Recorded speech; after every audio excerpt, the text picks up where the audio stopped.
So this is just a little bonus video on the pyramid in case you happen to have one of these toys and you want to fix it. I'm not claiming this is at all efficient, and I haven't thought through this quite as much as I've thought through the Rubik's Cube, but it's a much simpler puzzle and it doesn't seem to warrant as much thought. I just kind of messed this up so that I can show you there's only a couple things I would like to show you about this. I guess it's probably scrambled enough. The first thing is that these little tips are just mostly a decoration. You just put them back.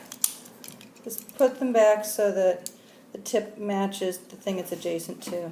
And then it just stays there. It never gets messed up again. The next thing you do is you pick a color, and yellow is the only thing that has a label on it, so yellow is a good thing to pick. So touch the three corners that are yellow. That means the one that's not yellow will go down.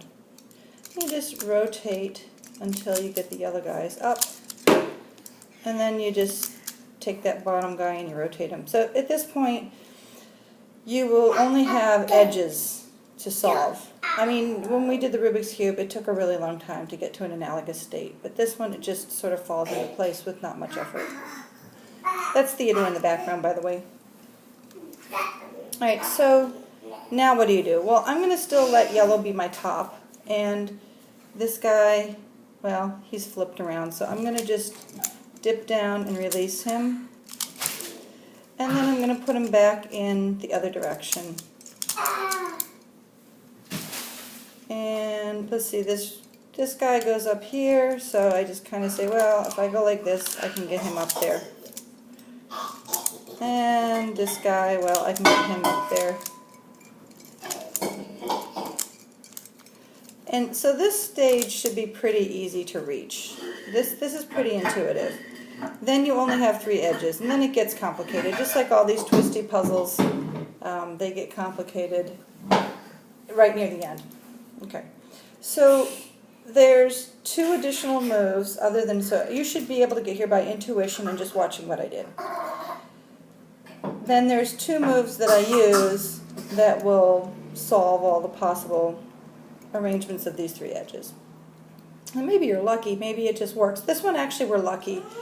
This is just going to work, so I'm going to have to scramble it again to show you what happens when it doesn't work. So I want you to just follow this yellow-green edge.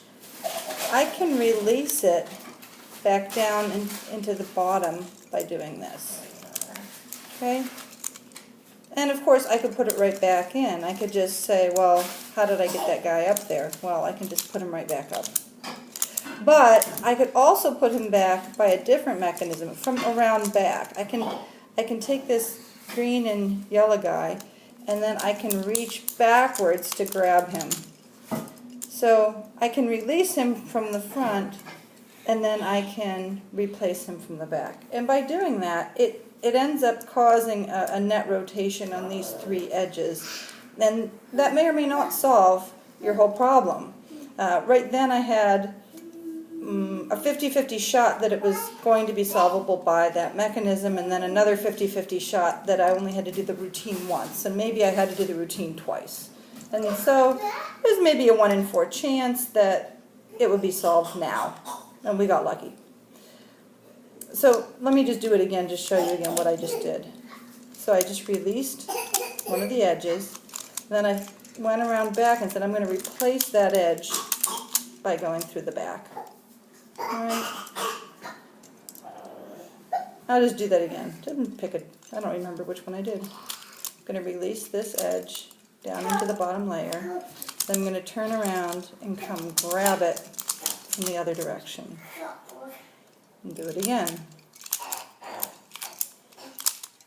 And so I don't really know why this works. I'm not trying to be deep and philosophical about it. I just messed with it, and that's what happens.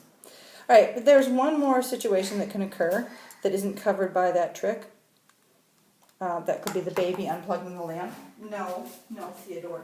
Please don't do that. Michael? Yeah.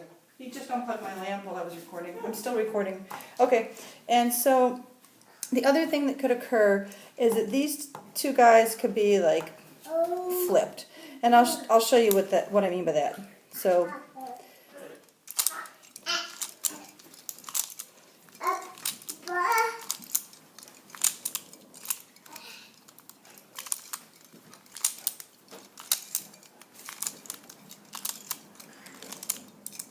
Okay, so this is what I mean.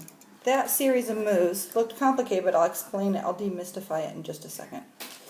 But if you have two edges left that are flipped, after you do the other routine I showed you and you get it as fixed as it can be, and then this happens, this nasty thing happens, then what you do is you orient it so that the two edges that you need to flip are right here, up front and front left.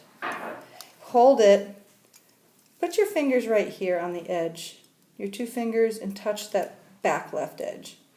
And then you turn this corner right, next corner left, next corner, turn it right, left, right, left, where right is clockwise and left is counterclockwise.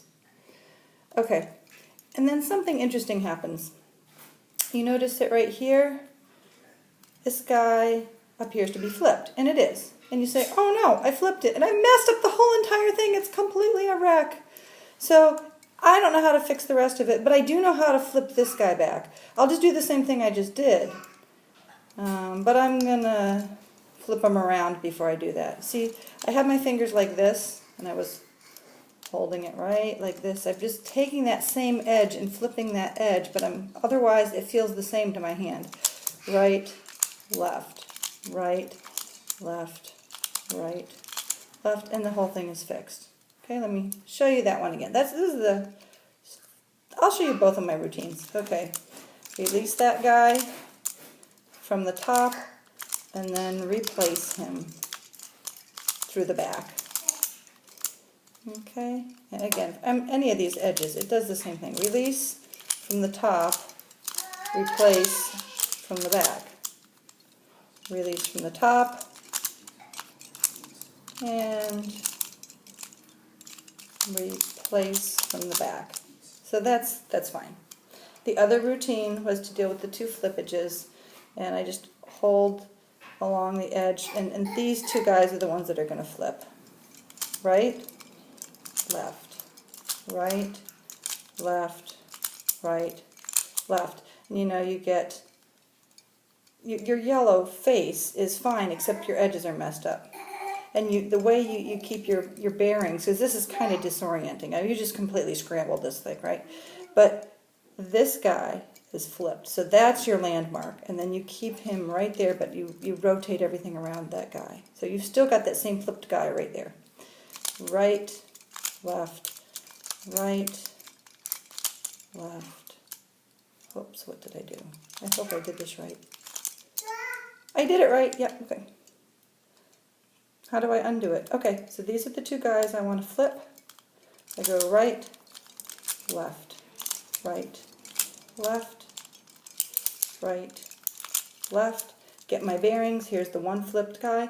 And you may say, well, what about these other guys? They looked flipped. They're not flipped. They're actually not flipped at all. They actually rotated. They changed position. These guys did a little dance, and they all moved. And so they're a lot worse than they... Don't look at them. There is a mess. Don't look down there. Notice that this guy just flipped. And you want to flip him back. Right, left, right, left, right, left. Okay, that's it.